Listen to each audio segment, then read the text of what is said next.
मुक्ति पथ दिखाए, साचा रूप साचा रंग मन में दिखाए, प्रकाशित हृदय मुक्ति पथ।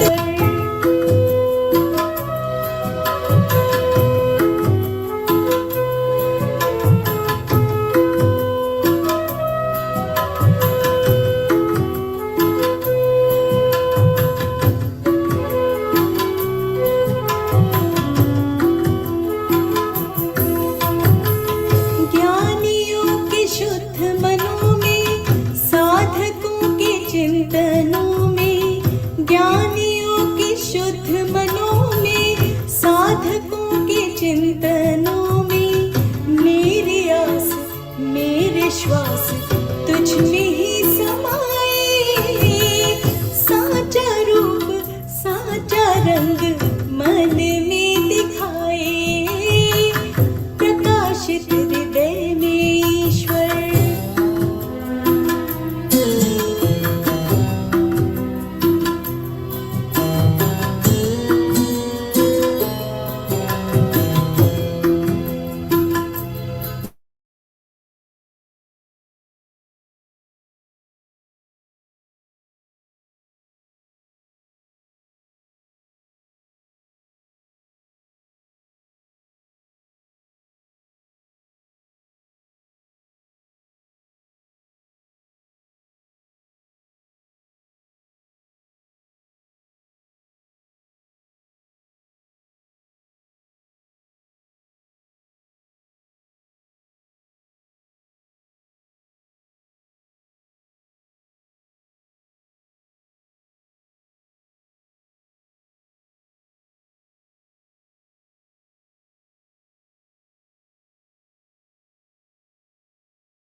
Any questions on what we've studied so far?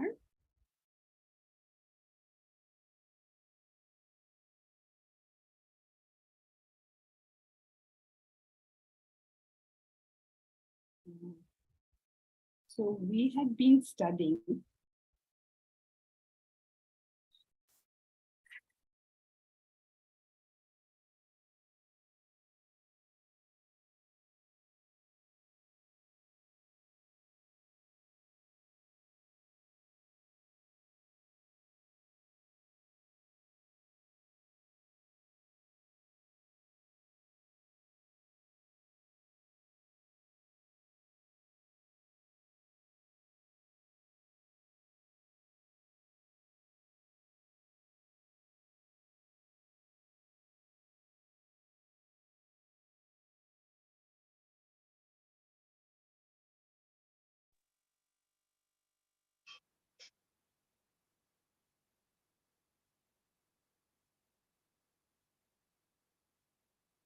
please give me a moment, I'll be back.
1 second.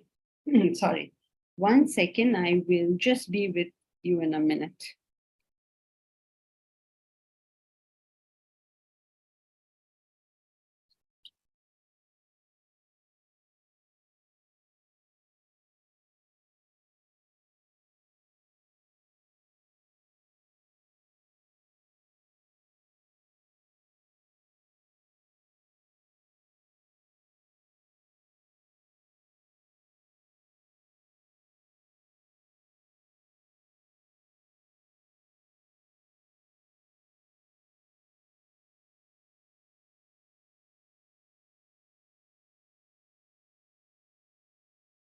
बंद करो, बंद.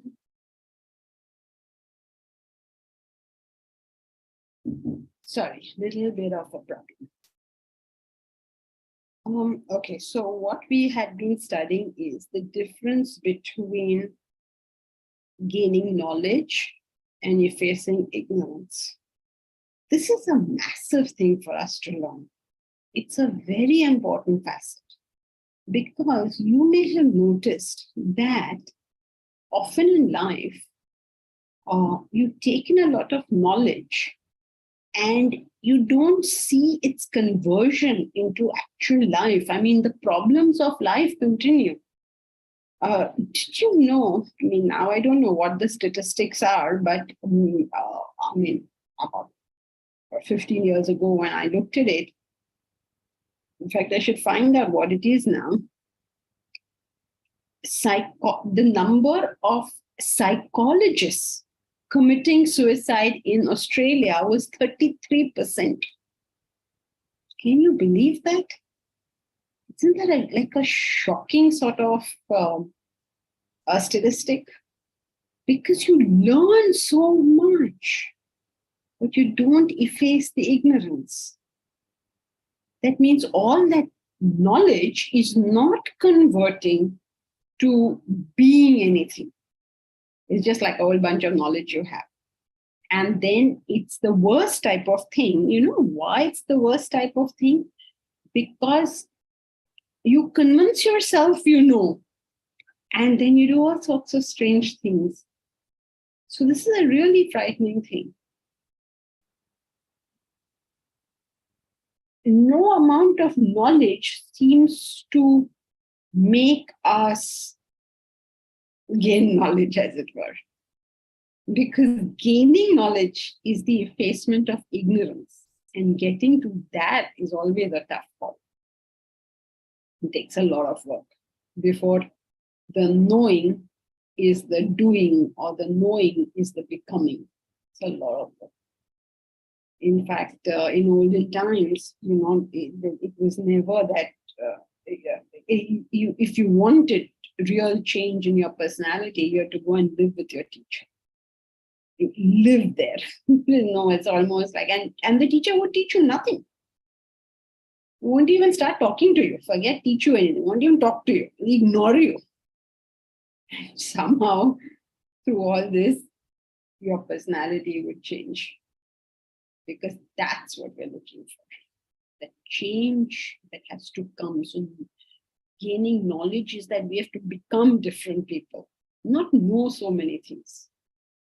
And this critical thing is something that we as students of Vedanta have to at least know. Otherwise, we are ever in, I don't know what. We are in some kind of mode of, okay, now we've studied this, now we'll study the next book, and I've done this, I've done that. What are you doing? Why are you reading 45,000 books? Read one book and read it for the rest of your life until there's no difference between you and that book. So every time, you know, we have just a few books which we do. So people say, oh, you have a new book now. No, first we learn the old books, then you worry about new books. How many books we do? We do like Bhagavad Gita, Vedanta treatise, poems, couple of works of Adi Shankaracharya. Not a lot for an institution to do. Very, very little, in fact. And yet,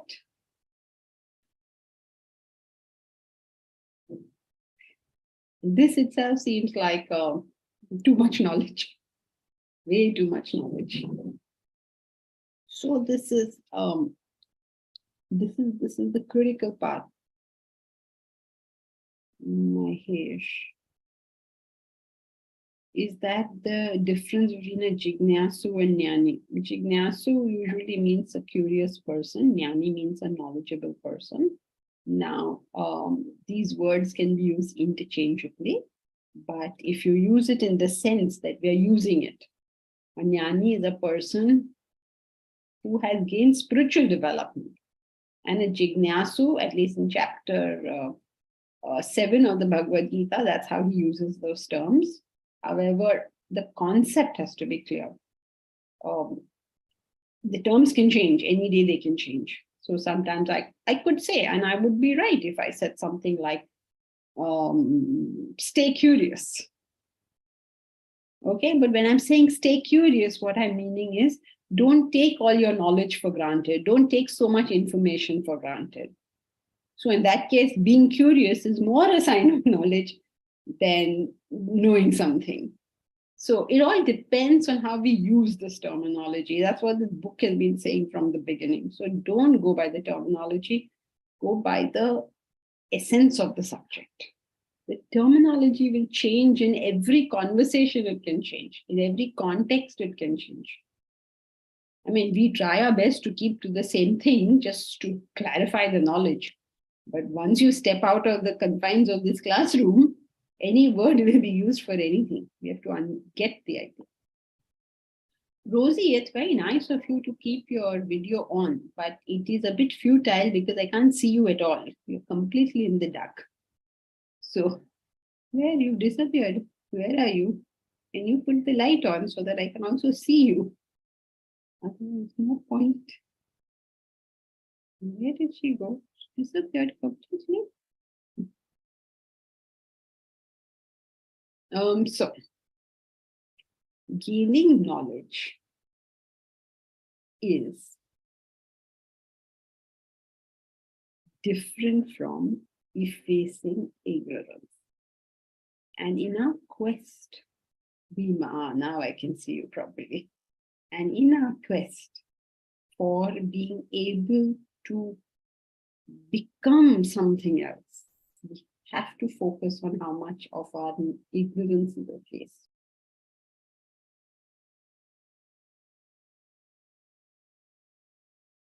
How much better are our relationships? How much more productive are we at work? How much more of a clearer thinker are we? If my work is still causing me stress, any kind of stress, I have yet to efface ignorance. If my relationships are not smooth, harmonious, if I'm not absolutely delighted with all my relationships with almost everybody, something is wrong. Similarly with our thinking, how clear is it? How much can I see through everything till I've seen the essence? If I am getting stressed by any work that I have to do,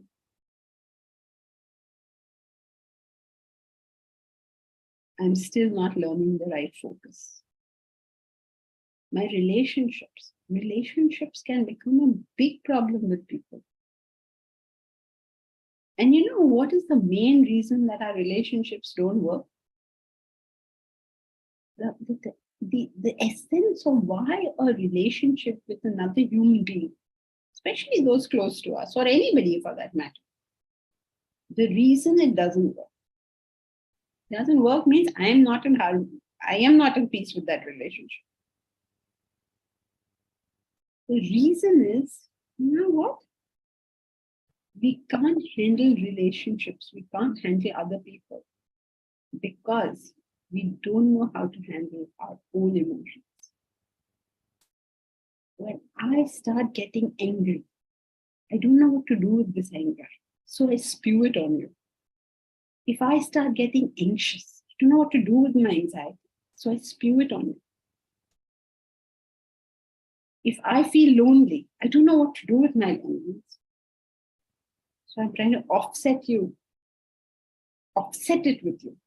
So I'm using other people as tools to sort of soothe myself, my own emotions. If I am, and that doesn't work, you can't use the people like that.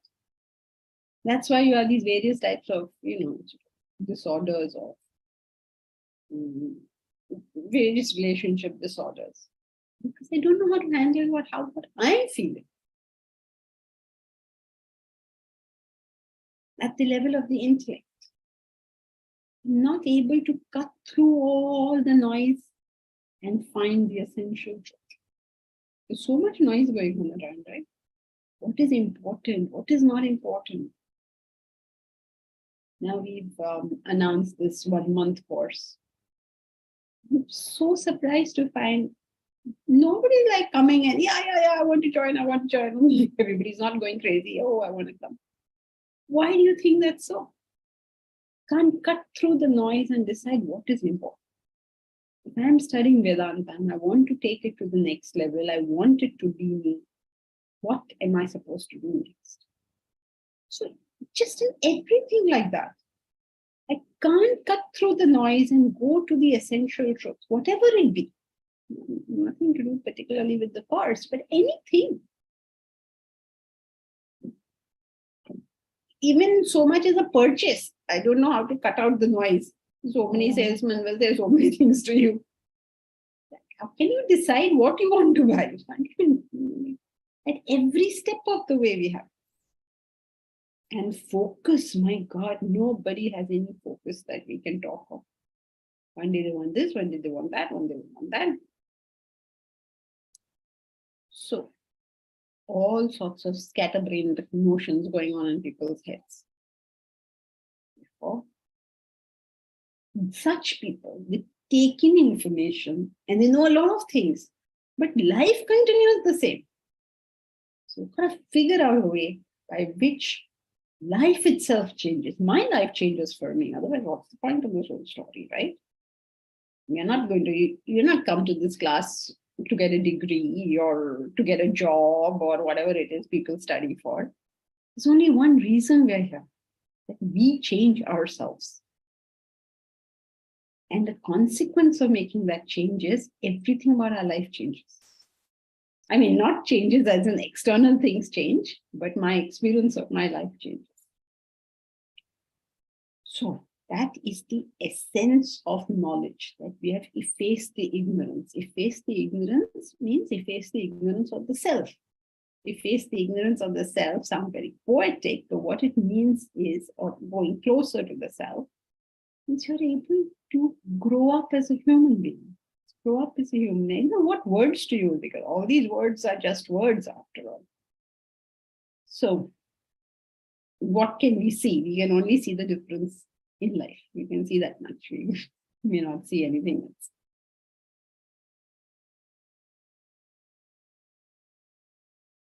And all the information we collect, nothing of it. It's really very sad. Okay, so na ayam atma pravachanena labhya na bahuna shrutena. This Atman is not found pravachanena labhya, by pravachan. It's na labhya, not found. Na bahuna shrutena, by listening to a lot. How much we listen to. Nayam atma pravachanena labhya. By pravachana, it is not labhya. Na bahuna shrutena, not by listening to the law so much. Janki, this is a verse from Gita? No, Mundaka Upanishad. Oh, okay. Okay, so we've seen, so if you got the knowledge, if you've got the right knowledge, then what have you got? Less ignorance.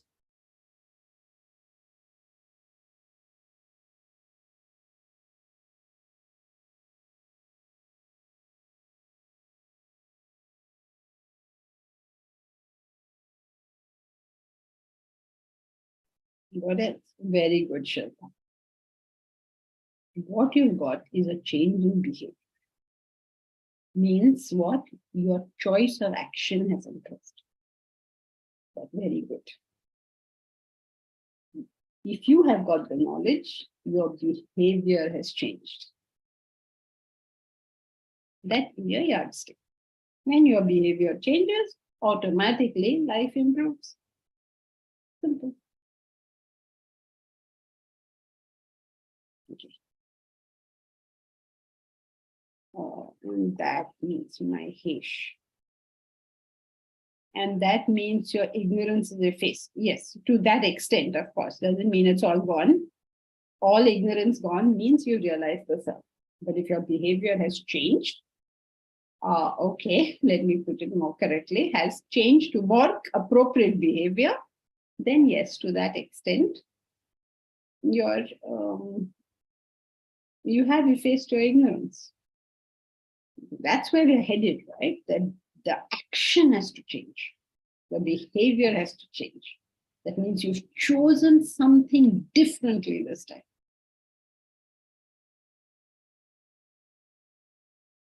We seem to take for granted anything told to us, no matter how fantastic. Often, the more fantastic and fabulous an account, the more we are inclined to believe it.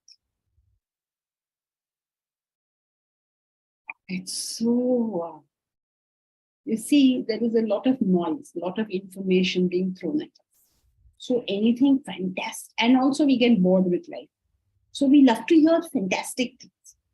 We don't like normal everyday things, right? It's a, no, over there, 40 million people died. But, you know, maybe that's how many people die on a daily basis on the planet. I don't know how many people die, but quite a few must be dying, right? Amongst the 8 billion of us, how many must be dying every day? But suddenly you throw up some statistic like that. Do you know how many children are born in India every day? And from this community, so much, this community, rubbish you get on WhatsApp like that. What's rubbish that will bring about civil unrest. But we love anything that sounds fantastic, sounds abnormal, sounds like massive, you know, like something. Especially if it comes in a container labeled spiritual. So if it's spiritual, there must be some miracle happening. There must be something extraordinary happening. Everyday, daily life is just not good enough for us. That's why there's a Zen saying, very famous Zen saying, before enlightenment, chop wood, draw water. After enlightenment, chop wood, draw water. Every day, it is the everyday mind that we're looking for, not something fantastical. Suddenly I do this and vision jumps out, something.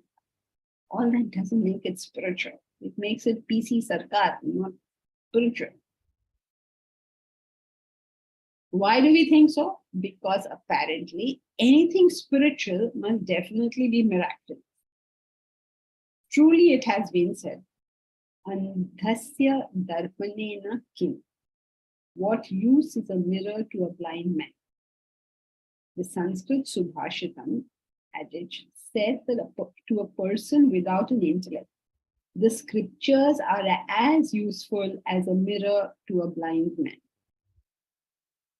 Isn't that a superb thing? If we don't have our own intellect, no matter what information is given, no matter how great the information is given, what are we going to do with that information? Andhasya darpanena kim. For a blind man, what use is a mirror? Haven't you seen that? People who study a lot of the scriptures, but no difference. The result of all this faith is that we remain where we are. The Upanishad speaks of the blind men who went to see the elephant. Each had his own version of an elephant. Knowledge is knowing their various opinions. So when we learn a lot of knowledge, like, you know, in the university and all, they do research. So-and-so said this, and such said that, and all this kind of stuff. Knowledge is knowing their various opinions. Faith is believing one of them. Effacing ignorance is seeing the other. Good example, right? Knowledge is, you know everybody's opinion, what all everyone has said. So what is Dvaita saying? What is Advaita saying? What is Christian theology saying? What is Islamic theology saying? What are they saying? What are the Aborigines of Australia saying? So many different things, all of them. You know, this is called knowledge. One of them you think, that is the true one. That is your faith. Effacing in ignorance means you're able to see the elephant itself. One who sees the elephant does not quarrel with the opinions. He understands how they all fit and how they all are. All of it is somehow right, and all of it is somehow wrong. Vedanta has a startling conclusion. The human being is knowledge. The human being is knowledge. Thus, there is no requirement for gaining knowledge, but only the effacing of ignorance. Vedanta asserts that we are the self, the Atman, the transcendental reality, and so is everything else. None of us knows this. We are ignorant of this reality. The difference between all of us is the degree of this ignorance. We are ignorant of it. That ignorance is known as avidya or vasanas. The difference between all of us is the degree of this avidya or vasanas.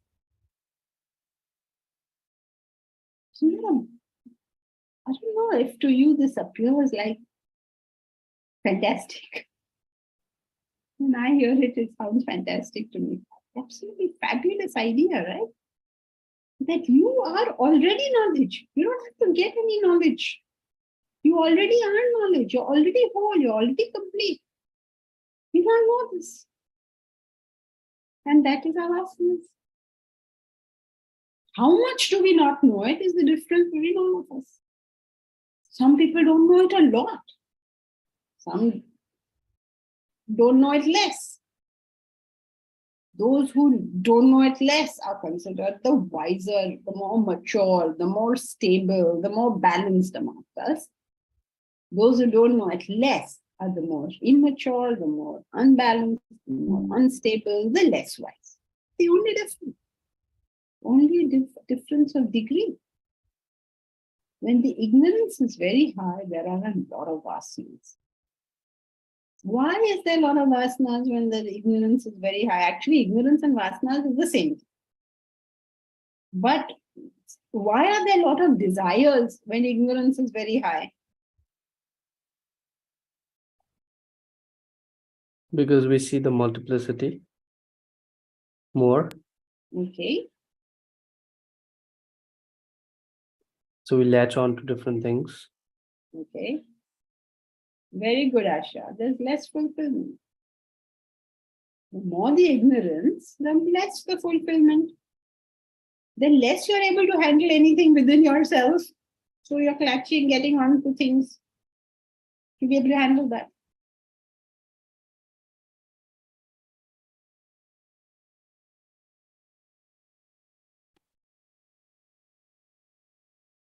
I don't know whether to you this appears like this just explains all of life or not. But it is like, just understand so much out of these simple ideas. Simple ideas. What must be the brilliance of a person who must have come up with this? Now, I didn't come up with it, okay? But this is the traditional knowledge. Whoever thought of it is something fabulous. When the ignorance is very high, there are a lot of vasanas. Vasana in the sense of desire. Otherwise, vasana and ignorance is the same. When a person is completely devoid of vasanas, all knowledge is hers. This hers is put because if they say all knowledge is his, but they put hers because nowadays they don't like saying his. So editors who read the book every now and then change this hers to his to hers, they keep doing it. There's no particular significance of the hers. It's just that they like to change it from his to hers, as in when it occurs to them that there should be a her somewhere. When all ignorance is effaced, the self or transcendental truth is known. Reality is cognized. How simple is all of this, right?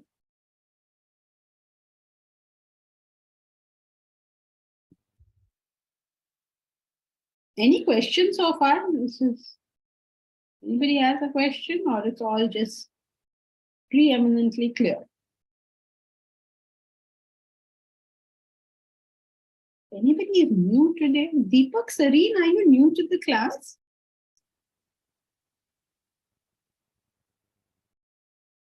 Deepak Sareen?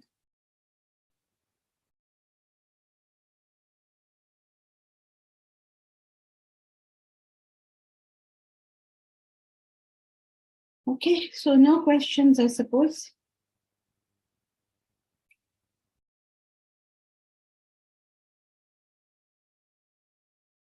While pursuing any secular knowledge, we refer to as many books reference as possible from different perspectives. We refer to this so much, Jay, because we don't have the clarity to cut through everything and understand what it is saying in the first. You see, sometimes just understand the principle of something and you just don't need any more information because you got the idea. But when we don't get the idea, then we are sort of going to more and more explanations of it.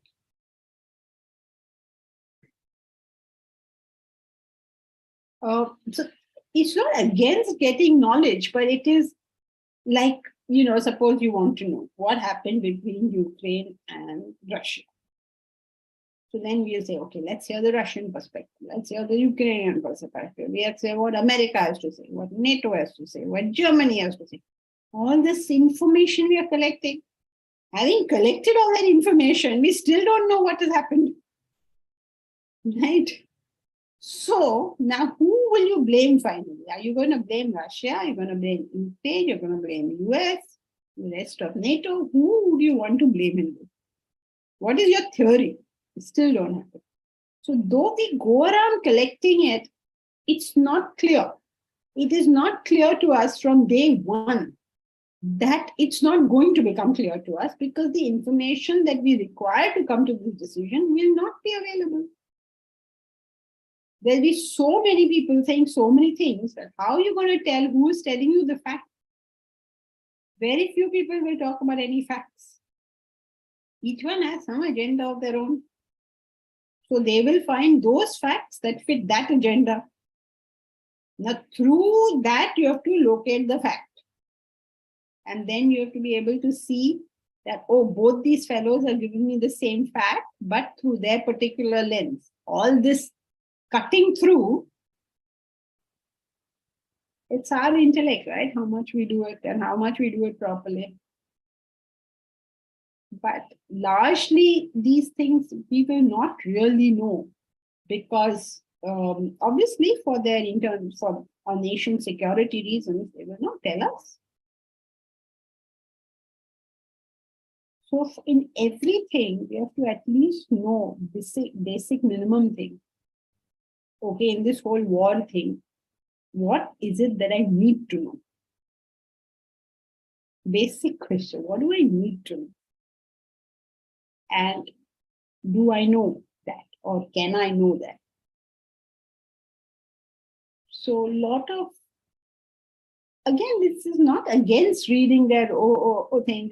Farid Zakaria said this and whatever, whoever, I forgot, Trucker, whatever his name is, said that, and whoever saying whatever they are saying.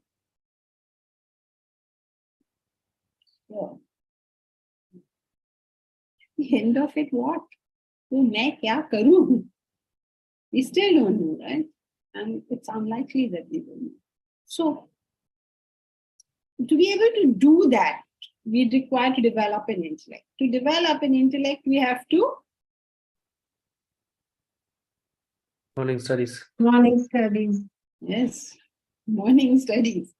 So rather than collecting so much information, it's better to spend a very solid chunk of time thinking about these things.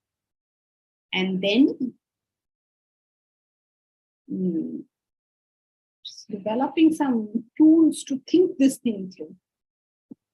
Again, it doesn't mean that you shouldn't read that information.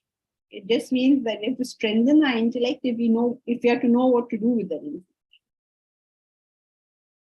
Okay.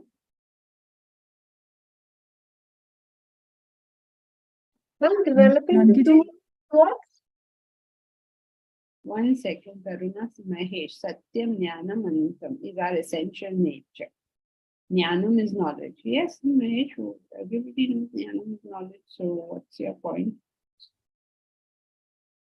What were you saying, Karuna? Is it by doing morning studies, we have to think about it and develop the tools to think. To develop the tools means what? Means develop the intellect. Okay, right. Thank you. Otherwise, how will you do it? And it's like, it's not that you learn something and then you... Knowledge means your perspective on life has changed. That's what it means. The way you're seeing it has changed. The most, like take Shreya and Prayer, for instance. Shreya means to work for the greater good. Prayer means to pray on others, to work for only your own pleasures.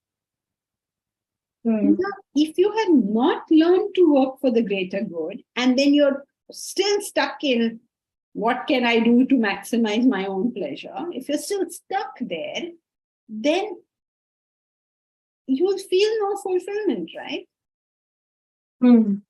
Right. So that change of perspective, that change, now you jump from one stool to the other. Except that in life, it's not one stool to another, but one kind of stool to another kind of stool. And in that other kind of stool also, you'll have to keep jumping. So it is, frankly, if you really care about your spiritual growth, you have to study it, you have to live the discipline, you have to do the whole thing. To do karma bhakti jnana every single day, you'll be dedicated. There's so much stuff going on. So much to be done. We want something so fabulous, but the work we're willing to put in is like 1 hour a week.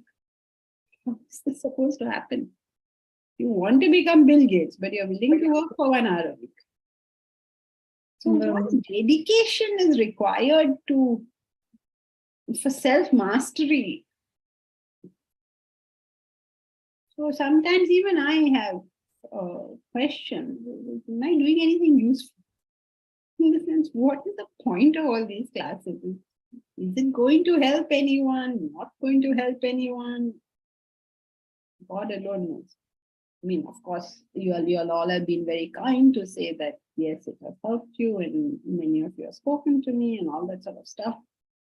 But really what should I say, the essential, the great good work to really create it has to be a lived knowledge, not a learned knowledge. You live with the knowledge, only then can you learn. Nobody wants to live with it. Everybody says, okay, this is very good. We're doing online classes. It's very good for us. So what? It's a bit frustrating, but that's the way it is. Right. Well, sometimes you get some understanding, but it doesn't stay. If you understand something, if you realize it, then it doesn't stay. Naturally, it hasn't become us, We are inspired with the idea. We live with the idea for a little while. And then, there is so much, what should I say, bombardment going on from your senses at all times. You're hearing things, seeing things, smelling things, touching things, bombarding you. Right. So we had very little chance, really. It's like, we are trying to direct a river which is in full flow. So it is tough, no? And whether we will achieve anything or not.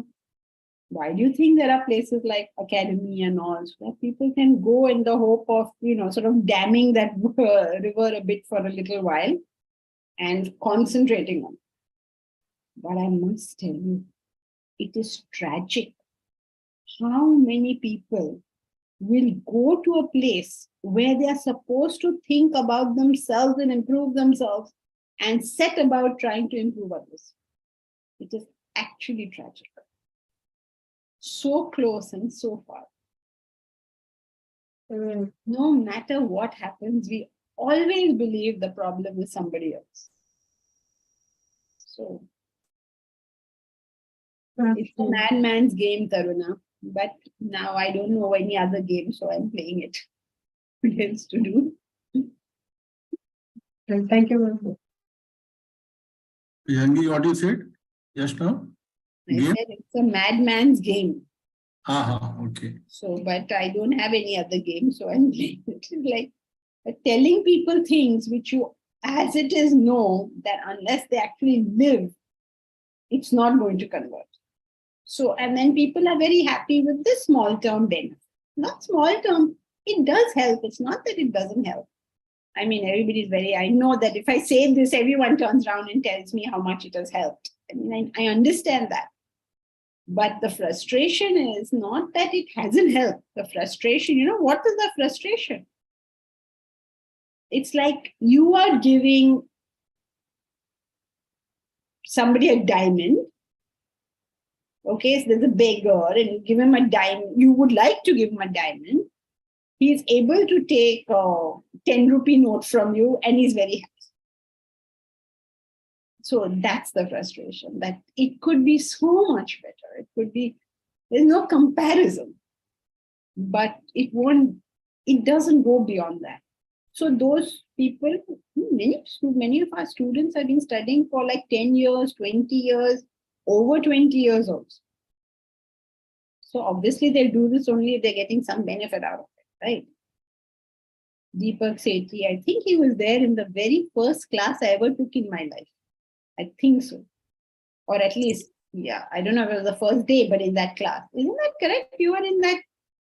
Janki ji, you're absolutely right. This was in the January temple. Yes. Bilkul ghar ke paas tha. Yes. And I remember the first class you actually talked about Plato's metaphor, saying that we have this golden opportunity to walk out and we are trapped in the darkness. I remember that, that subject matter also of that class. Wow, that's something. So I don't know how many years ago, Jarimari Mata class was where there was a temple near where I stayed. So now what do? I finished the course, so I have to take a class, and so I took one. As I told people, some people, they want to come, and they came and took that class. Now, from which year must that have been? And that must have been like what? 90s? 90s somewhere, right? Yeah. So that's a long time ago sometime. Could even be late 80s. I really don't remember now. No, I finished the course in 1991. So it has to be after 1991 somehow. Yeah. So, yeah, fine. So I think, the first half of 90s. So sometime then. So that's a long time, right? It's a long time working on this. It's a long time. Now my life is getting over. Many years have passed. Or at least, not over now, at least halfway mark. Now let us see in the future if anything gets done. Not over, madam. Now we are going to start university, so it's a big thing is going to. Yeah, but the problem is I'm not able to convince people to come for residential courses. So by the time we start the university, I hope some people at least are interested in focusing on it, in making it their main thing, not just like, one of the many things I do. I do this also, I do this also, I do Vedanta also. Actually, this year, luckily, I was planning my vacation June to July 2nd, but at least I want to postpone for another 2-3 days so that at least one week course at least I can attend. Oh, wonderful. Come. Yeah. You have to start somewhere. Yes, exactly. Yeah. Please do. Please come, live, do it. Otherwise, the worst thing would be we created a whole bunch of people who have all this information, but no conversion. It would be the worst nightmare. So this conversion of information is very much. Thank you, Jay. Thank you, Mesh. I mean, I'm glad to know that it has been helping you. But we can do a lot more. It can be a lot more useful than we have made it. And not only useful to ourselves, the bigger thing is that for all those of us who have tried to uplift our personality to something worth being called a human, we can also help others do that. It's not just about us. This is a much bigger thing. So it's not just about us feeling better and all that, but what are we then now going to do so that, not that we want to teach anybody anything, but at least expose these facts, just these facts, to whoever is willing to be exposed to them. So we have to take that additional thing. And the beautiful thing about this is all the things that we need to do are the very things that will make us grow, that will make us happy, that will make us successful. It's almost like it's the same path for all things, whether you want your welfare, whether you want the world's welfare, whether you want to grow spiritually. It's the same actions we have to do. Isn't that wonderful? It's not like we do different things. The same thing we have to do. And we're going to get all these results. So this is why the Gita calls it the path where there's no loss of effort. When you first read it, you say, what kind of usage is this? The path with no loss of effort. No loss of effort, because every aspect of it is going to flower and blossom. Like every part. So, ma'am, what is stopping us from working for our own good? So, I think as if we are working against ourselves. No, because we don't see value. We just don't get the value of it. We get emotionally, motivated at times. And we say, yeah, we must do this. But we haven't seen the value. That is why we can think of anything in this world, a single thing you can think of in this world, which is more important than your Vedantic studies. That means you haven't understood the value. Right. So imagine here you have something, you have this diamond, and you are like just thrown it into a corner. Every once in a while you pick it up, you look at it, you say, what a pretty diamond. But this diamond can convert into creating making you have the Kohinoor or something with you. Can you imagine? Imagine living in poverty with a diamond, with a Kohinoor. And you like your Kohinoor, you look at it, you show it to others also. You say, see my beautiful Kohinoor, it's so beautiful, it's so nice. I love having it. You're saying all these things. But this Kohinoor can convert into a way better life. But we don't know the value. We like it. It's a hobby. I do so many things. I do some social work also. I look after my family also. I do my yoga also. I do this also. I do that also. I do this also. You don't see the value. That is why it has really struck me now, because I noticed that it's not like everybody just lining up to do the 1 month course or even 1 month, 1 week or whatever. How is that possible? Because in our own group, the value is not known. Right. All the time we will go on. Like a good strain, we will go on. Mm. Janki ji, Yeah. Yes, William. people will say you do it is good for you. You will not do. I can't hear you. People will say you do this course very good, but you will not do. Yeah, because no value. No? If you had value, you would never put anything above it. You would say, this is what I'm doing, come hell or high water. Everything else has to fit around. What we do is, first we put everything into place, and if there's some time, I might do this as well. This I'm doing, everything else will be fixed around it. That means this is what you value, no? No, now I have to meet so and so. But what to do? No value.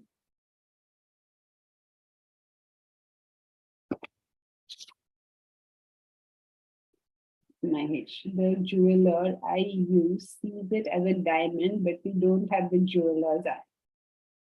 Okay. Let us not stay content with that statement. So coming back to what we were doing, when we have a lot of vasanas, that means a lot of ignorance, we have a lot of desires. We have a lot of desires because we have non-fulfillment. This cause and effect relationship we don't see. Therefore, we spend all our time fulfilling those desires rather than removing this non-fulfillment. If you knew how to deal with your own mind, you would not need anything. Do you remember that beautiful story I told you, I think, about the philosopher Aristophanes? Remember that story? A beautiful story. There's a philosopher, Greek philosopher, Aristophanes. He was sitting under a tree and he was eating beans. So the court philosopher saw this sight because everybody knows that Aristophanes is a great philosopher. So the court philosopher looked at Aristophanes eating his beans and he laughed. He said, if you knew how to flatter the king, you would not be eating these beans. Beans means poor man's food. To which Aristophanes looked at him and laughed and said, if you knew how to eat beans, you would not be having to flatter the king. Why do we need to flatter the king? Because I don't know how to eat beans. In other words, I cannot find my own fulfillment myself. And so I have to do a million things to find that fulfillment. Sometimes I grab onto people. Sometimes I grab onto objects. Sometimes I grab onto animals. People are more dependent on their pets than their pets are dependent on them. You grab onto something or the other, not recognizing where the problem really lies. And if we deal with it at its root, you're sorted for good.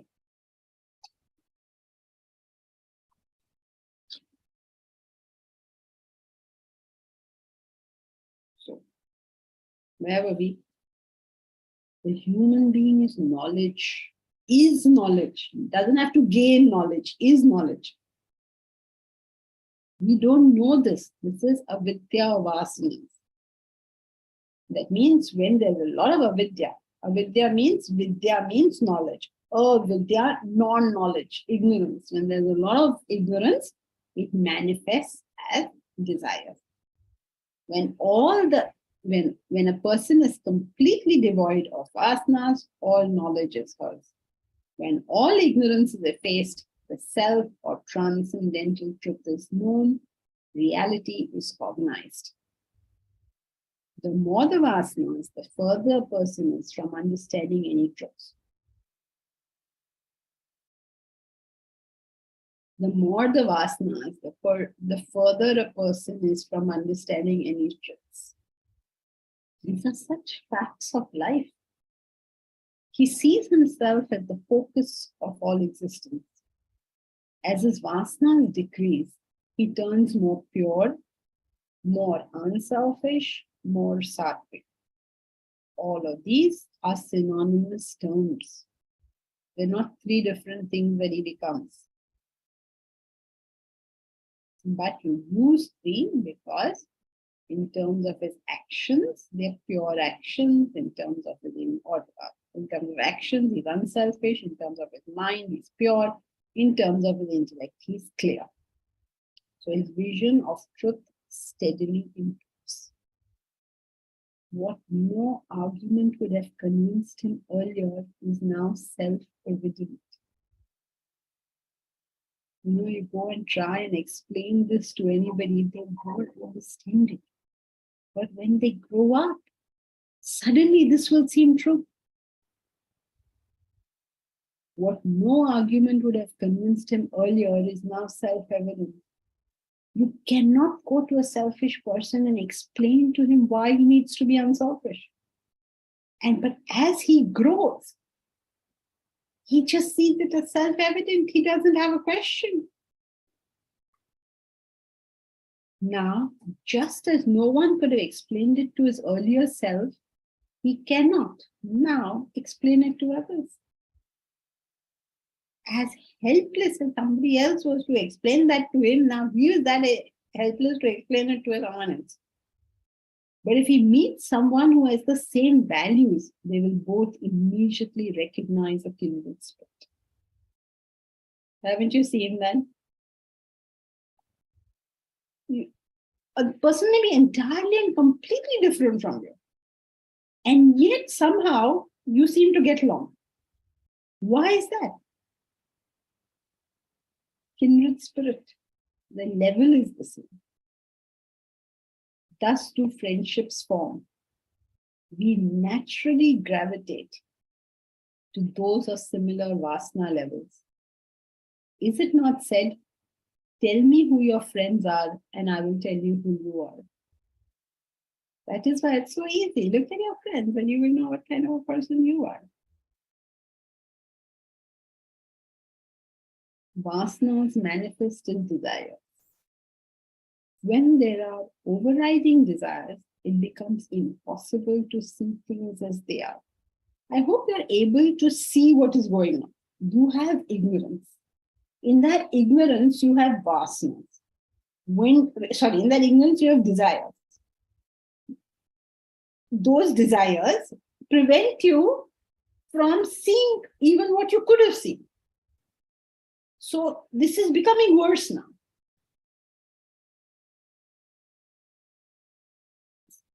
Ignorance we all have, right? We not realize this out. But when these desires start playing more and more strongly within us, you begin to see the facts less and less. Typical example, the boy has fallen in love with a girl. What can he see about that girl? Nothing. Sometimes people have hatred towards one community or another community. What can they see as a fact? Nothing. So, ignorance we have. Now, that is a given. If we are sensible people, we will work on reducing that ignorance. But we are not sensible people. So, what do? All our thoughts go to our Enjoyment. To our desires. When our thoughts go to those desires, what are we doing to those desires? We're inflaming them. What was a small fire becomes a big fire. The small fire may not have ruined you, but the big fire will now ruin you. The big fire is giving a lot of smoke. You can't breathe. You can't see. And so, who is going to tell you now that you need to douse this fire? You think of everything but dousing the fire.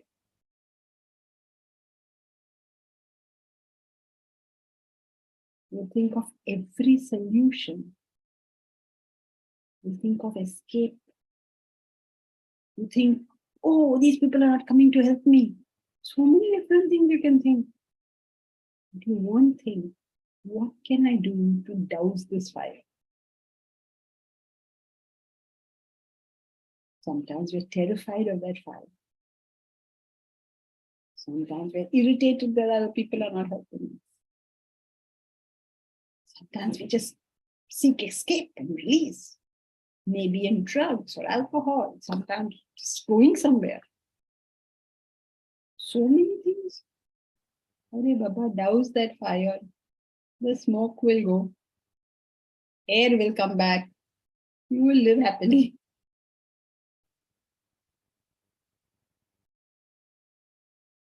Douse the fire. Pour water on that fire.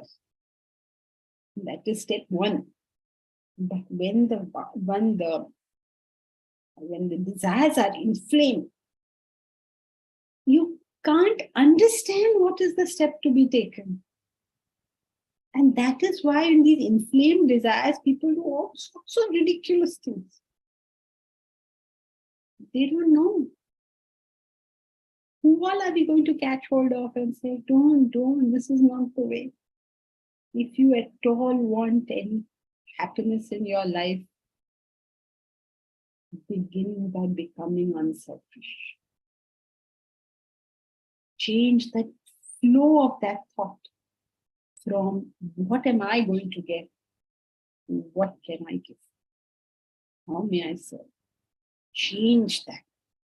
If you change it 2% also, 2% relief. Okay, so that's it for today. Hari Om. Hari Om. Hari Om, Janki. Thank you. Hari Om, Hari Om, Hari Om, Thank you. Janki ji. Thank you. Janki Hari Om Janki ji. Janki ji,